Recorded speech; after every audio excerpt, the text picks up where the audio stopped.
Assalamu Walaikum. In this video, how to add flame grain to text in Photoshop. First, create a new layer and type text, then hold Ctrl Align Middle. And step 1, click Effects, Blending Options and Texture.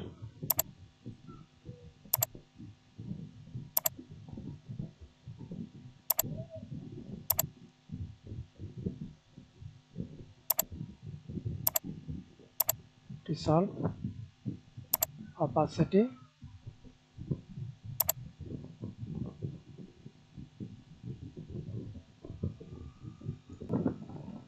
okay, and see this style, change style, depth, size, soften, texture, select any texture.